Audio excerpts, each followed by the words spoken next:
Hi there folks, Victor here for KLGadgetTV. Today we're going to talk about the Vivo Nex Dual Display as well as whether two screens on a phone is actually practical. But before we get started, let's begin by addressing the device's name. Some people call it the Vivo Nex 2 while some call it the Vivo Nex Dual Display. I'm going to call it the Vivo Nex Dual Display for a couple of reasons. The phone is technically a beefed up version of the regular Vivo Nex and is referred to as the Nex Dual Display on Vivo Malaysia's website. So please people, stop calling it the Vivo Nex 2. I've been using the phone for about a week now and I'm not particularly impressed. That's not to say the phone isn't good, perhaps two screens just didn't quite cut it for me. To understand what the Nex Dual Display is trying to achieve, we'd have to look at the regular Vivo Nex, as well as the dominant trend in smartphones today, which is the need for a truly bezel-less phone.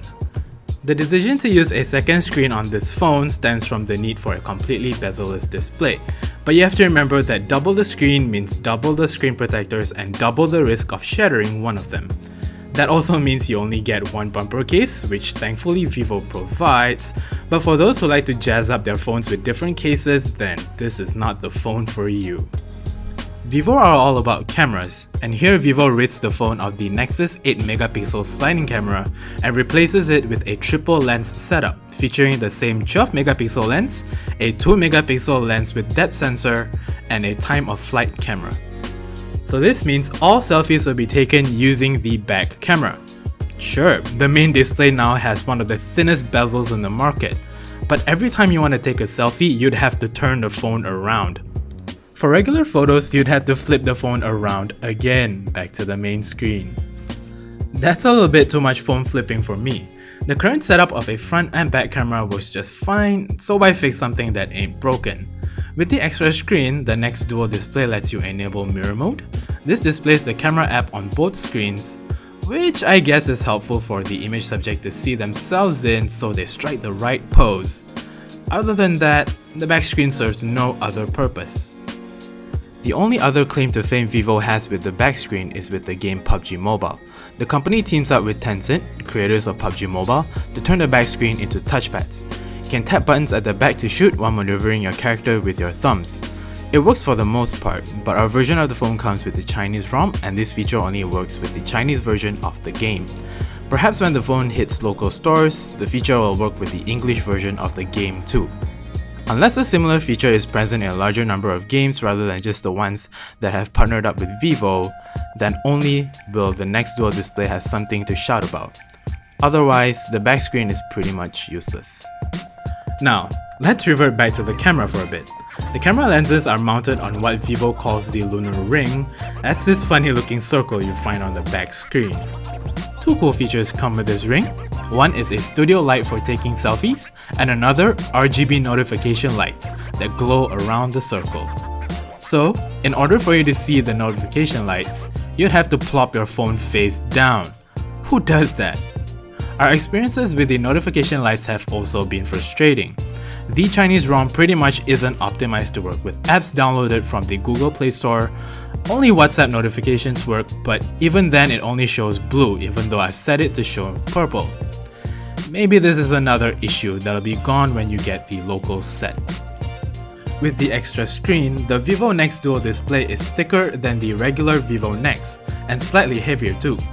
The main display is a Super AMOLED 6.39-inch screen, while the back is a smaller 5.49-inch Super AMOLED display. The main screen displays 1080 by 2340 resolution, so that translates to sharp images and crisp colors. The back screen on the other hand displays 1080 by 1920 resolution. It looks good on paper, but image quality suffers significantly, colors are dimmer too. When watching videos or gaming on the back screen, you can't help but notice the downgrade in sharpness, so you'll likely be using the main screen for those two purposes anyway. This further drives home the point of an underutilized second screen. Now, take the gimmicky second screen away and what you have is actually a very good phone. Like the regular Vivo Nex, this phone runs on a Snapdragon 845 chipset, but it comes equipped with 10GB of RAM, 2 more than the regular Nex. The phone's high-end specs let you run graphically demanding games smoothly. The phone is powered by a 3500 mAh battery, which is smaller than what you get with the regular Nex. I'm guessing this is a compromise necessary to fit two screens. Regardless, the battery performs pretty much how you'd expect of a smaller battery. You get 8 hours of regular use plus heavy gaming, which isn't too bad. But again, why settle for less when you can get a bigger battery with the regular Nex? To sum it up, dual display phones, when done like this, are not practical. Perhaps LG's recently announced V50 dual screen phone would fare much better. That's because the screens are laid out side by side, so at least you get extra screen real estate. Plus, there aren't any notable apps to mention at the moment that make use of Nex Dual Display's back screen, so maybe you want to give it a second thought before you get the phone. The phone retails at 3,199 ringgit, while the regular Vivo Nex retails at 2,799 ringgit. You're essentially just paying more for the extra screen with little to no improvements elsewhere. We reckon you're better off saving that 400 ringgit to get the regular Vivo Nex because you're still getting a reliable flagship. Also, with the Samsung Galaxy S10 soon to be available in Malaysia, you'd only need to fork out a meager 100 ringgit more for it. So although showing off your dual display phone makes for a great party trick, we think getting the Galaxy S10 would make for a better decision. Well, enough of my ramblings for today. To hear more of my thoughts on upcoming devices, remember to subscribe to our channel and give us a thumbs up. See ya!